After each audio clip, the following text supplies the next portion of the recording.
Plantar fasciitis. Plantar fasciitis is a common painful enthesopathy of the heel and plantar surface of the foot characterized by inflammation, fibrosis, or structural deterioration of the plantar fascia of the foot. The plantar fascia is a thick fibrous band of connective tissue that originates from the medial tubercle and anterior aspect of the heel bone, extends along the sole of the foot before inserting at the base of the toes, and supports the arch of the foot. Plantar fasciitis is often caused by overuse of the plantar fascia, increases in physical activity, weight or age. Chronic cases often demonstrate structural changes more consistent with a degenerative process than an inflammatory one, and such cases are termed plantar fasciosis. Plantar fasciitis is the most common injury of the plantar fascia and is the most common cause of heel pain. Approximately 10% of people have plantar fasciitis at some point during their lifetime. It is commonly associated with long periods of weight bearing and is much more prevalent in individuals with hyperpronation, flat feet. Among non-athletic populations, plantar fasciitis is associated with obesity. The heel pain characteristic of plantar fasciitis is usually felt on the underside of the heel and is most intense with the first steps of the day. Individuals with plantar fasciitis often have difficulty bringing their toes toward the shin, decreased dorsiflexion of the ankle.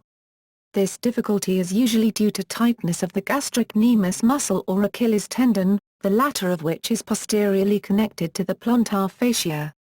Most cases of plantar fasciitis are self-limited and respond well to conservative methods of treatment. Signs and symptoms.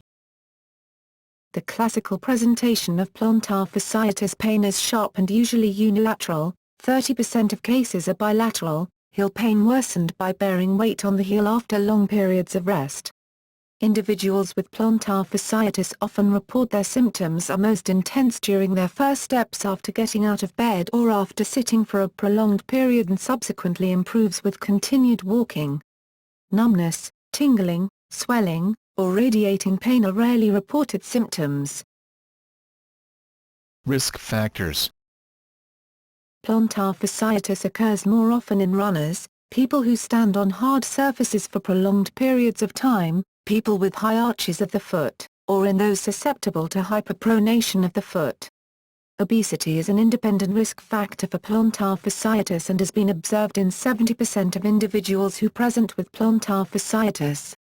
Studies have suggested that there is a strong association between an increased body mass index and the development of plantar fasciitis in the non-athletic population. This association between weight and plantar fasciitis has not been observed in the athletic population. Pathophysiology. Originally, plantar fasciitis was believed to be an inflammatory condition of the plantar fascia. However, histological changes observed in recent studies have indicated that plantar fasciitis is actually due to a non-inflammatory structural degeneration of the plantar fascia rather than an inflammatory process. Due to this shift in thought about the underlying mechanisms in plantar fasciitis, many in the academic community have stated that the condition should be renamed plantar fasciosis. The structural breakdown of the plantar fascia is believed to be the result of repetitive microtrauma. Diagnosis. The diagnosis of plantar fasciitis is usually made by a physician after consideration of a patient's presenting history, risk factors, and clinical examination. Tenderness to palpation along the medial plantar aspect of the calcaneus may be elicited during the physical examination. Decreased dorsiflexion of the foot may be present due to tightness of the gastrocnemius muscle or the Achilles tendon, and when dorsiflexed may elicit the pain due to stretching of the plantar fascia with this motion. Diagnostic imaging studies are not usually needed to diagnose plantar fasciitis, but in some cases a physician may decide imaging studies, such as X-rays, diagnostic ultrasound or MRI, are warranted to rule out serious causes of foot pain such as fractures, tumors, or systemic disease if plantar fasciitis pain fails to respond appropriately to conservative medical treatments. Bilateral heel pain or heel pain in the context of a systemic illness may indicate a need for a more in-depth diagnostic investigation and may include tests such as a CBC or serological markers of inflammation, infection, or autoimmune disease such as C-reactive protein, erythrocyte sedimentation rate, anti-nuclear antibodies, rheumatoid factor, HLA-B27, uric acid, or Lyme disease antibodies. Neurological deficits may prompt an investigation with electromyography to evaluate for damage to the nerves or muscles. Lateral view X-rays of the ankle are the recommended first-line imaging modality to assess for other causes of heel pain such as stress fractures or bone spur development. Thickening of the plantar fascia aponeurosis at the heel greater than 5 mm as demonstrated by ultrasonography is consistent with a diagnosis of plantar fasciitis. However, authors have noted that medical imaging does not typically change how plantar fasciitis is managed, and findings such as thickening of the plantar aponeurosis may be absent in symptomatic individuals or present in asymptomatic individuals, thereby limiting the utility of such observations. An incidental finding associated with this condition is a heel spur, a small bony calcification on the calcaneus heel bone, which can be found in up to 50% of plantar fasciitis patients, in which case it is the underlying plantar fasciitis that produces the pain, and not the spur itself. The condition is responsible for the creation of the spur, though the clinical significance of heel spurs in plantar fasciitis remains unclear. Other studies have suggested that plantar fasciitis is not actually due to inflamed plantar fascia, but may be a tendinopathy involving the flexor digitorum brevis muscle located immediately deep to the plantar fascia. Differential diagnosis. The differential diagnosis for heel pain is extensive and includes pathological entities including, but not limited to the following: calcaneal stress fracture, calcaneal bursitis, osteoarthritis, spinal stenosis involving the nerve roots of lumbar spinal nerve 5, L5, or sacral spinal nerve 1, S1, calcaneal fat pad syndrome, seronegative spondylopathopathies such as reactive arthritis, ankylosing spondylitis, or rheumatoid arthritis, more likely if pain is present in both heels, plantar fascia rupture, and compression neuropathies such as tarsal tunnel syndrome or impingement of the medial calcaneal nerve. Treatment. Most cases, 90% of plantar fasciitis are self-limited and will improve within the span of 6 months with conservative treatment or within the span of a year regardless of treatment. Many treatments have been proposed for the treatment of plantar fasciitis, but the effectiveness of most of these treatments has not been adequately investigated, and consequently there is little evidence to support recommendations for such treatments. First-line conservative approaches such as rest, heat, ice, calf strengthening exercises, plantar fascia stretching techniques, Achilles tendon stretching techniques, weight reduction in overweight or obese patients, and non-steroidal anti-inflammatory drugs, NSAIDs, such as aspirin or ibuprofen are considered first-line treatments for plantar fasciitis. NSAIDs are commonly used to treat plantar fasciitis, but fail to resolve the pain in 20% of patients. Extracorporeal shock wave therapy, ESWT, is an effective treatment modality for plantar fasciitis pain unresponsive to conservative non-surgical measures for at least 3 months. Evidence suggests significant pain relief lasts up to 1 year after the procedure.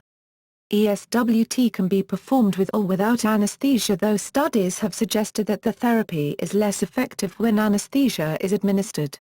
Complications from ESWT are rare and typically mild when present. Known complications of ESWT include the development of a mild hematoma or onychomosis, redness around the site of the procedure, or migraine.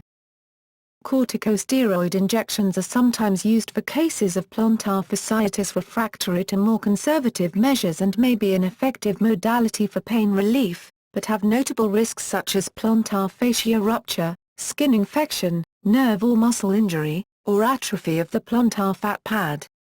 Custom orthotic devices have been demonstrated as an effective method to reduce plantar fasciitis pain for up to 12 weeks. The long-term effectiveness of custom orthotics for plantar fasciitis pain reduction requires additional study. Orthotic devices and low-dye taping are proposed to reduce pronation of the foot and therefore reduce load on the plantar fascia, resulting in pain improvement. Another form of treatment is plantar iontophoresis, a technique which involves applying anti-inflammatory substances such as dexamethasone or acetic acid topically to the foot and transmitting these substances through the skin with an electrical current.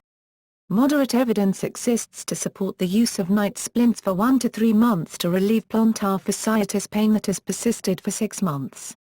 The night splints are designed to position and maintain the ankle in a neutral position, thereby passively stretching the calf and plantar fascia overnight during sleep. Other treatment approaches may include supportive footwear, arch taping, and physical therapy. Surgery. Plantar fascectomy is often considered after treatment failure by conservative measures for at least 6 months and is viewed as a last resort. Minimally invasive and endoscopic approaches to plantar fascectomy exist, but require a high degree of technical skill and familiarity with certain equipment, thereby limiting the availability of these surgical techniques.